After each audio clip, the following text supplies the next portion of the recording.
que vaya a implementar estén referidas más que a estar incrementando controles internos, a fortalecer ese ambiente de control interno. ¿Sí? Insisto, muchas de las áreas de oportunidad que hoy tenemos en las instituciones, más que en el control, está vertido en el ambiente de control interno. Hay que recordar que ese ambiente de control interno se fundamenta por 3 elementos. 1, actitud, compromiso de la alta dirección. 2, contar con personal competente e íntegro. Y 3, la generación de información confiable, oportuna y concreta. Compañeras, compañeros, hoy, ¿cómo se toman las decisiones al interior de una organización? ¿Con base en qué? Con base en información confiable, oportuna, concreta. Imagínense si el sistema de control interno no me genera información con esas características. ¿Cuál es el rumbo que se le va a dar a la organización? Por eso soy muy insistente en esta parte. Si queremos mejorar, fortalecer nuestro sistema de control interno, estoy seguro que muchas de las áreas de oportunidad que tenemos hoy en día está en el ambiente de control interno. Para muestra un botón. Cuando doy la capacitación, de repente llego a preguntar si alguien ha ido a Estados Unidos. Y bueno, pues mucha gente creo que se ha tenido la oportunidad de pasar al país vecino. Y les digo, ¿qué pasa cuando cruzamos la línea? ¿Qué pasa cuando cruzamos, inmediatamente que cruzamos la frontera? Empezamos como que a cambiar el chip, ¿no? No tiramos basura, nos ponemos el cinturón de seguridad, no cruzamos a la mitad de la calle porque es una sanción, y entonces normalmente estamos relacionando el control interno hacia una sanción. Y la verdad es que se dice que control sin consecuencias no es un control interno. Entonces, mientras no nos sancionen, ¿qué va a pasar? Pues no va a pasar absolutamente nada. Entonces voy a seguir actuando, voy a seguir trabajando prácticamente igual que lo hemos venido haciendo, pero paso la línea, paso al otro lado y soy completamente distinto. ¿Sí me explico? Entonces, yo insisto mucho, si las cosas se quisieran hacer aquí en México, tal y como lo hacemos allá, se podrían hacer, porque si allá lo hacemos, aquí, sin duda, lo podemos hacer. La cosa es querer. Y mucho, insisto, de los grandes problemas que hoy tenemos, no solamente en el país, en muchos lados, parte de este ambiente de control interno. Entonces, hacia allá apuntamos justamente la eficiencia, la existencia, la suficiencia y la efectividad de los controles internos. ¿Se acuerdan que les decía? ¿Hasta dónde es permitible, si estamos hablando de la suficiencia de un control interno, hasta dónde es permitible que una institución apueste por implementar un control interno? Es decir, ¿quién me va a garantizar o qué me va a garantizar la suficiencia de un control interno? ¿Quién cree? El tema de administración de riesgos. ¿Por qué? ¿Qué pasaría si hoy ustedes detectan que hay un riesgo prioritario? ¿Sí? Alto impacto, alta probabilidad de ocurrencia. Si tenemos un riesgo de atención inmediata, ¿se justificaría que a ese riesgo le estuviéramos poniendo un control interno? ¿Algún mecanismo? Por supuesto. ¿Por qué? Porque la probabilidad es muy grande. Y si ese riesgo se llega a dar, seguramente va a sacudir a la institución. Por lo tanto, se justificaría el incorporar dichos mecanismos. Pero ¿qué pasaría si tengo riesgos así? Bajo impacto, baja probabilidad de ocurrencia. ¿Será necesario estarle metiendo controles y controles? ¿Sí me explico? Vean entonces la importancia que hoy tiene valorar adecuadamente el riesgo, porque al final de cuentas el beneficio, tengan por seguro que no va a ser ni para un órgano interno de control, ni para Secretaría de la Función Pública, mucho menos para la Autoridad Superior de la Federación, va a ser en beneficio para mi institución. Y una vez que evalúo el control interno, hay una parte que también suele ser muy compleja en esta evaluación de un control interno. Cuando hablas tú de la efectividad de un control interno, es decir, ¿cómo saber si el control realmente va a ser efectivo? ¿Qué tendría que hacer? ¿O cómo le podría hacer para saber si el control es bueno? es efectivo.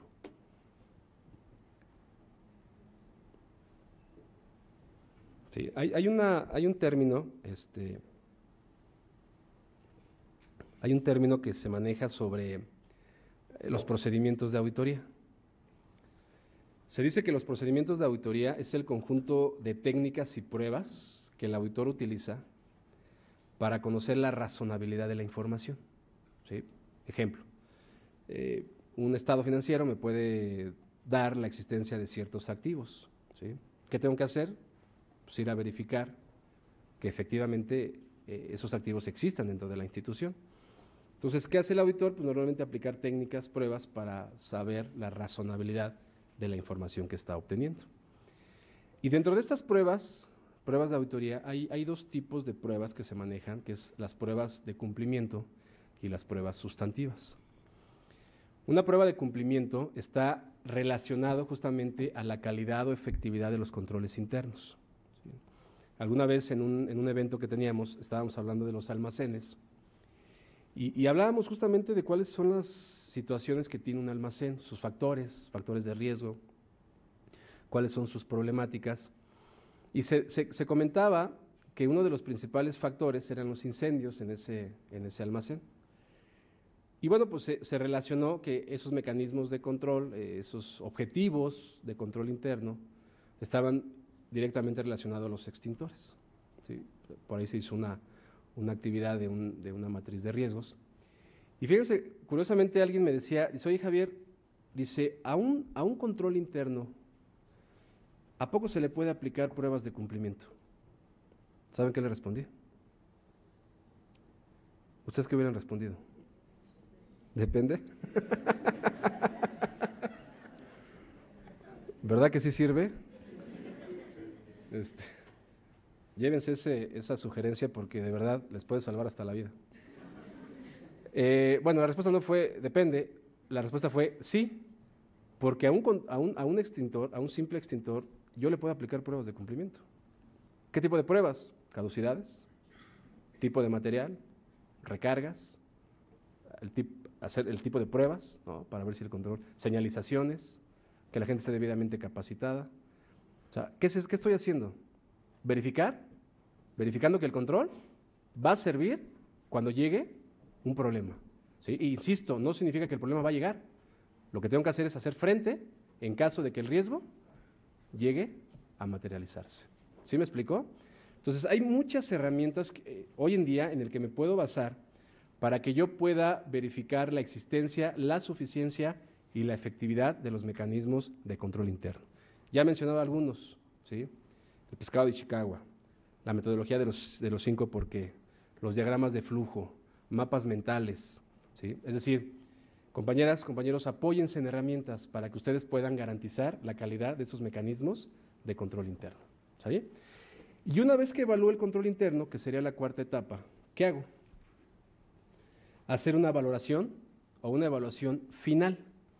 Recuerden, esta evaluación final se hace obviamente tomando como referencia la calidad de los controles internos. ¿Se acuerdan lo que platicábamos hace rato? ¿Qué pasaría si yo hago una evaluación inicial sin tomar en cuenta controles? Determino que el impacto es de 7, probabilidad 6. ¿Qué tengo? ¿Un riesgo? ¿En qué cuadrante? Cuadrante 1, atención inmediata. Pero llevo a cabo el proceso de evaluación de controles internos a través de estas herramientas que hemos venido comentando. Determino que el control existe, el control es suficiente, el control es realmente efectivo. ¿Qué va a pasar en la valoración final? Hoy tengo que bajarle al impacto y a la probabilidad de ocurrencia. Si yo le puse 7 en impacto en la inicial, ¿qué tendrá que ser en la final? 6 cuando menos. ¿Sí? Si yo le puse 7 en probabilidad en la inicial, en la final tendrá que ser 6 cuando menos. ¿Sí? Es decir, voy a bajarle al impacto y a la probabilidad de ocurrencia, ¿sí? Es decir, le bajo en dos sentidos, por la calidad de los controles internos. Pero ¿qué va a pasar si más adelante, es decir, hago una evaluación inicial, determino que el impacto es 7, la probabilidad 6, pero evalúo el control y determino que el control no existe, no es suficiente, no es efectivo. ¿Cómo va a ser la valoración final? Ojo, no se sube, se mantiene exactamente igual que en la inicial. ¿Por qué? Porque la inicial la hice sin tomar en cuenta controles internos. Por lo tanto, si los evalué y estos no fueron adecuados, pues la situación es exactamente la misma. Ahora, ¿cuál es la intención de la Secretaría de este acuerdo de tener una valoración inicial y una final? ¿Cuál creen? Así es, verificar realmente cuál es la calidad que hoy tengo en los mecanismos de control interno. Porque eso voy a pensar que si los controles no fueron adecuados, las acciones que voy a empezar a implementar van a estar orientadas justamente al fortalecimiento de estos controles internos. Insisto, y si vemos que un control interno no me sirve, porque es una práctica bien común, de repente veo que el control no sirve y lejos de quitarlo, ¿qué hago? Le pongo otro y otro control. Y entonces estamos metiéndole controles sobre controles internos.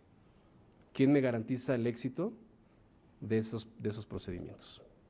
Al contrario, los voy a complicar más de lo que ya pueden estar. ¿Me explico?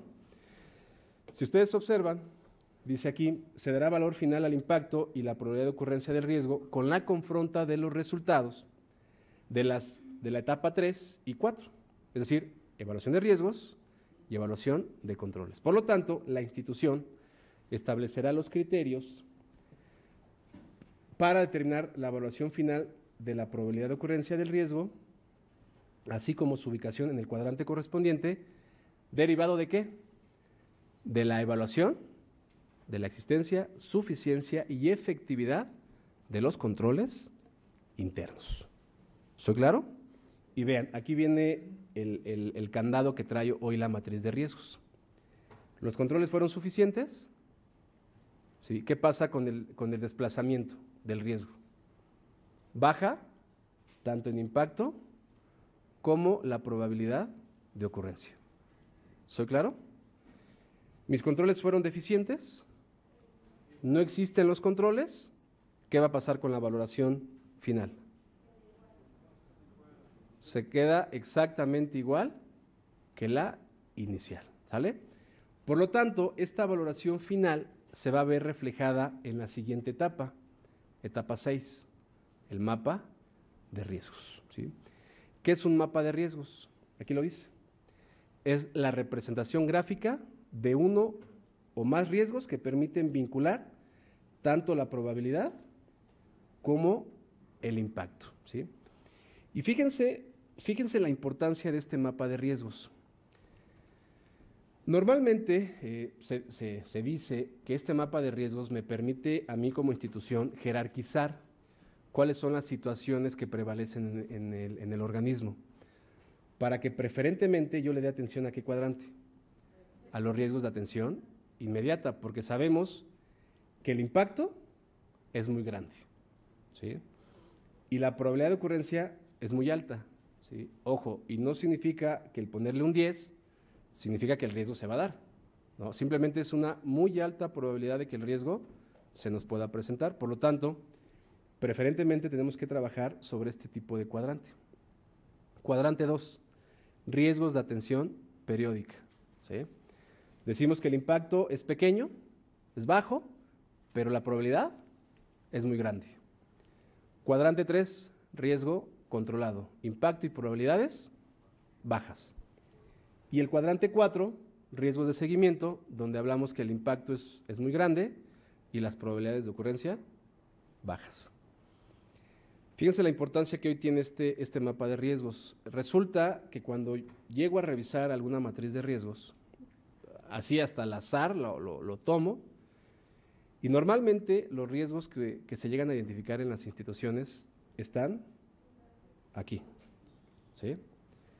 Cuando llego, normalmente cuando doy la capacitación, lo que acostumbro es ver la matriz de riesgos para ver cómo está integrada y entonces ser mucho más práctico en la capacitación.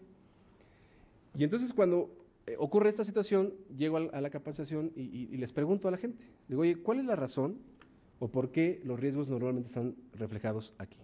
Le digo, ¿qué pasa con estos riesgos? No tengo. Esa es la respuesta que normalmente encuentro. ¿Qué pasaría? Y la verdad es que esto es una práctica común. De repente veo que las instituciones identifican que hay un riesgo aquí, en este cuadrante, y dicen, si lo dejamos aquí, al rato viene la Contraloría Interna, Función Pública, o sea, una instancia fiscalizadora, y nos empieza a pegar por este lado. ¿Sí? Y dice, no, toman la decisión y le dicen, ponlo en este cuadrante. ¿Lo podrá hacer la institución? Por supuesto que lo puede hacer.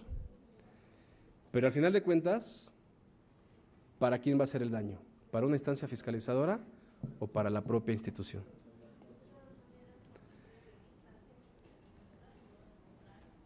Independientemente que lo llegue a detectar, al final de cuentas, ¿qué pasaría si yo de manera arbitraria lo bajo de posición?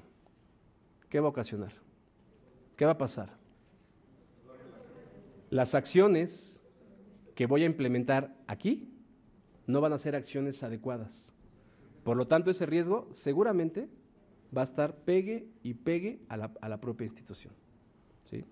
O viceversa, lo tengo aquí, no lo supe valorar y cayó en este cuadrante. ¿Qué va a ocasionar?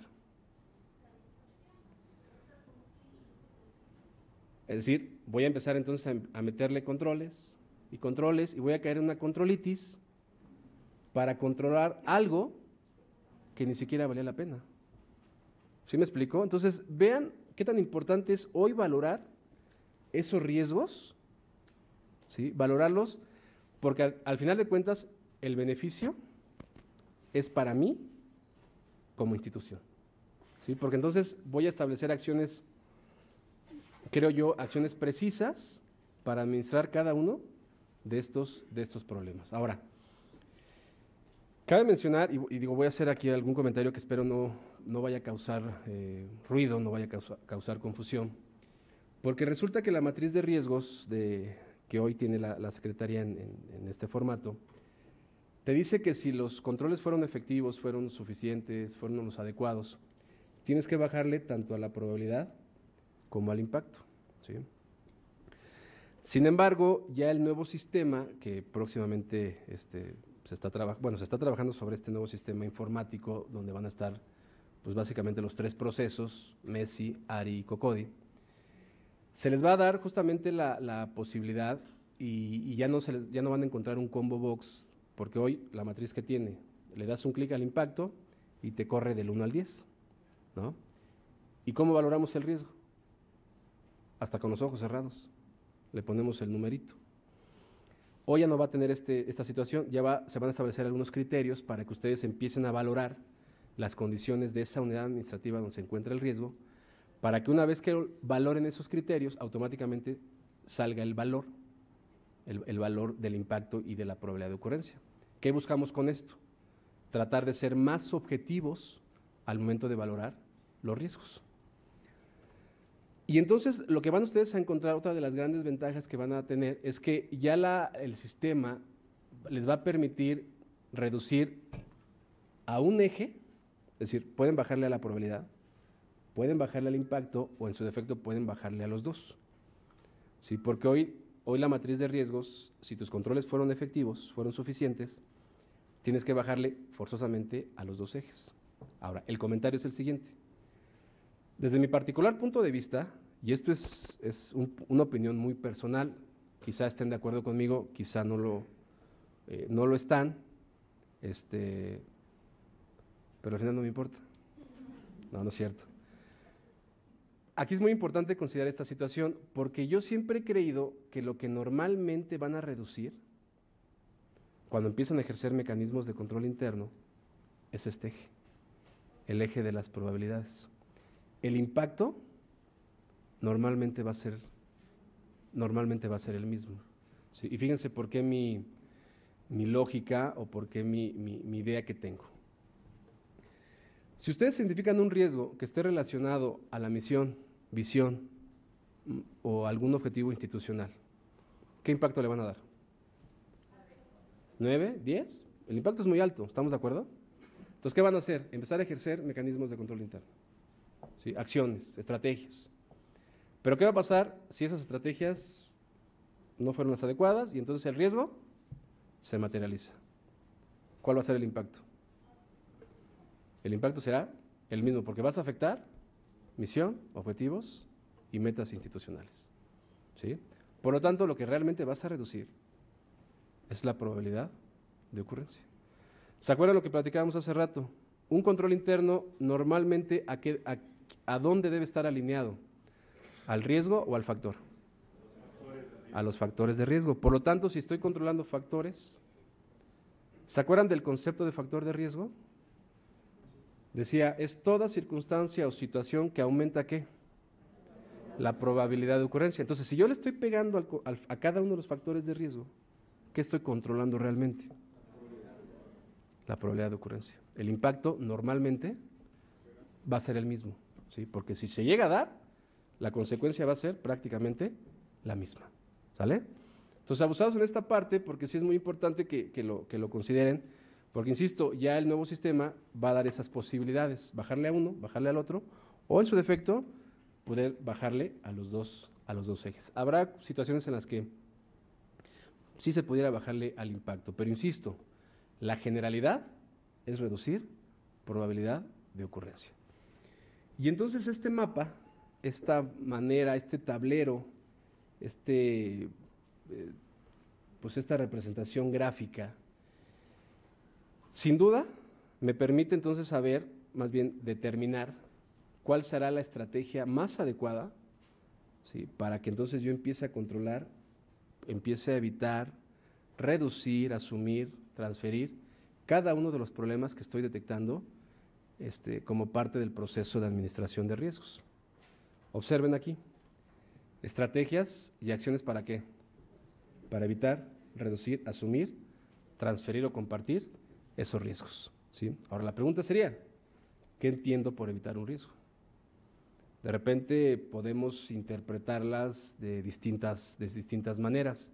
Aquí les voy a comentar que básicamente evitar un riesgo, dice aquí, se aplica antes de asumir cualquier riesgo. Es decir, si yo veo, y esto la verdad es que es una práctica bien común, sobre todo en la administración, de repente observo que el proceso es muy engorroso, muy complejo. Y entonces lo que hago para salir del paso es estarle metiendo controles por un lado y por otro. Digo, a mí quién me puede asegurar que un proceso que sé que es complicado, que es complejo, el estarle metiendo mecanismos de control interno por un lado y por otro, lo voy a mejorar. ¿Sí? Entonces, más que buscar ese mecanismo, lo que pide aquí es buscar la manera de mejorar, rediseñar, ¿sí? Cada uno de los procesos, simplificar esos procesos para que lejos de complicarlo más, lo podamos hacer mucho más fácil, mucho más digerible. Cosa que no pasa con esta estrategia, reducir el riesgo. Aquí sí, aquí te dice, se aplica preferentemente antes de optar otras medidas más costosas y difíciles, que pudiera ser esta parte, ¿no?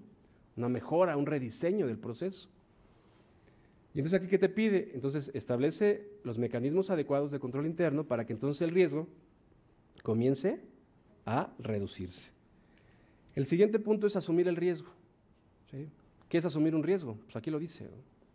Finalmente habrá situaciones quizá externas en las que tengamos que estar viviendo día con día en las organizaciones, ¿sí? Entonces hay cosas en las que pues difícilmente podemos controlar desde nuestro punto de vista, ¿no? Desde nuestra propia unidad administrativa.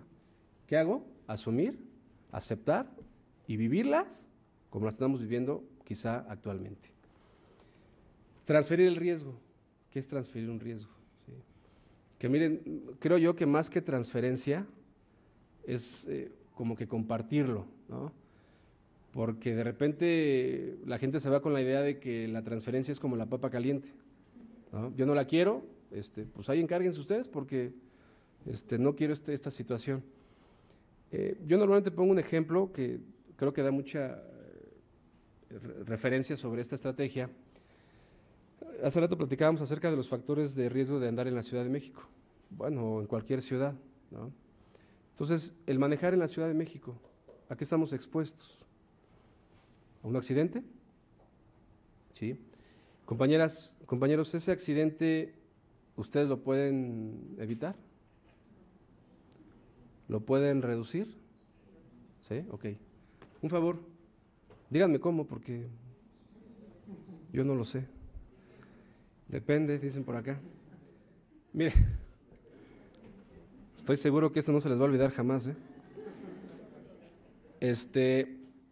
Normalmente lo que hacemos es controlar lo que está en nosotros, ¿no? Y ustedes me pueden decir, pues manejo con toda precaución, no descansado, sin ir en estado de ebriedad, respetar las señales, ir a una velocidad prudente. Ok, ustedes están controlando lo que está en ustedes. El problema es cómo van a controlar al que viene atrás de ustedes, el que está a un lado, el que está al otro. Difícilmente, ¿no? Entonces, ¿qué hacemos ahí normalmente? Hacemos una transferencia, ¿sí? Y buscamos una aseguradora. Ojo, la aseguradora tampoco les controla el riesgo. ¿Estamos de acuerdo? Porque tengan o no tengan un seguro, la probabilidad de que se accidenten es el mismo. Pero ¿qué pasa con los impactos? Quizá ahí podríamos hablar.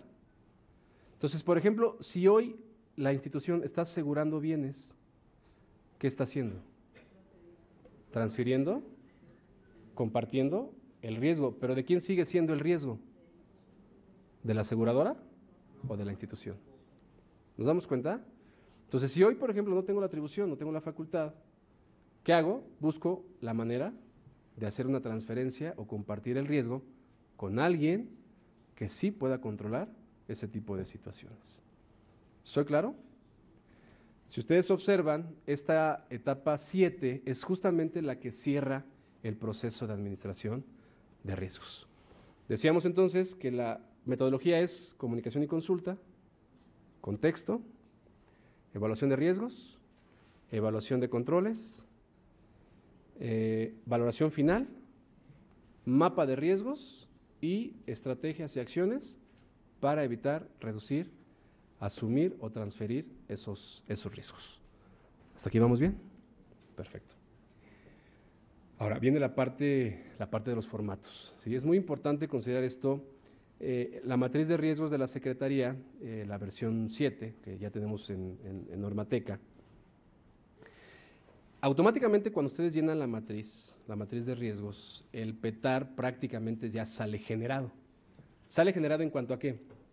En cuanto al riesgo que se describió, ¿sí?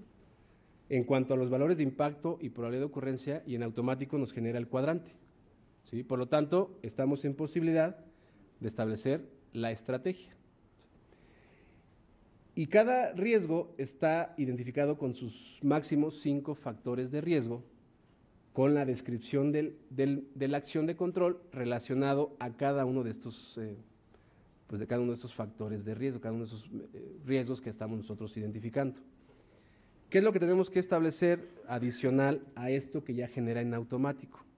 ¿Sí? Dentro del programa de trabajo de administración de riesgos, tenemos que establecer la unidad administrativa responsable de llevar a cabo todas las acciones, ¿sí? Entonces, esto es adicional, hay que empezarlo a incluir como parte del proceso el proceso general de administración de riesgos. Fecha de inicio, de arranque de la acción y fecha de conclusión, así como los medios de verificación donde demuestro, ¿sí? Decíamos hace rato, donde demuestro con evidencia suficiente, competente, pertinente y relevante. Muy importante considerar estos aspectos en la evidencia documental, porque cuando hablamos obviamente de la evidencia suficiente, dices, bueno, ¿cómo garantizo la suficiencia? Porque a lo mejor para mí puede ser suficiente, pero ¿qué pasaría para el órgano interno de control? A lo mejor no hay esa suficiencia, ¿sí? Por ejemplo, hay un elemento de control interno que es muy clavado en esta parte, que habla sobre el nivel estratégico. Y en la parte del ambiente de control interno dice ahí que si la gente conoce y comprende la misión, visión y objetivos institucionales. Entonces, ¿qué hace la institución? Demuestra con evidencia aparentemente suficiente, que todo el personal del organismo conoce y comprende a la institución, conoce la misión, visión. ¿Y cómo lo demuestra? Y nos dice, pues es que existe un programa de difusión. A mí un programa de difusión realmente me demuestra que la gente a lo mejor lo conoce, la misión, la visión, pero me demuestra que la gente comprende la misión, visión, objetivos institucionales. Entonces, ¿qué sucede? Que la evidencia no está garantizando los elementos adecuados para demostrar que la gente, cada uno de ustedes, es más, si yo en este momento yo aviento la pregunta a alguien, al azar, y les digo, ¿cuál es la misión? Seguramente a muchos los voy a poner en aprietos. Es más, pregúntenme cuál es la misión de la secretaría, y sí se las digo, Pero la verdad es que tenemos que demostrar con esa evidencia suficiente, y para demostrar que existe esa evidencia suficiente, ¿qué se requiere? Aplicar el criterio profesional de cada uno de nosotros para demostrar que realmente estamos demostrando cada una de las condiciones de control por cada elemento de control que nos están aplicando, ¿sí? Esa sería la suficiencia. ¿Qué sería la competencia? Cuando es información validada, ¿sí? Que está formalizada.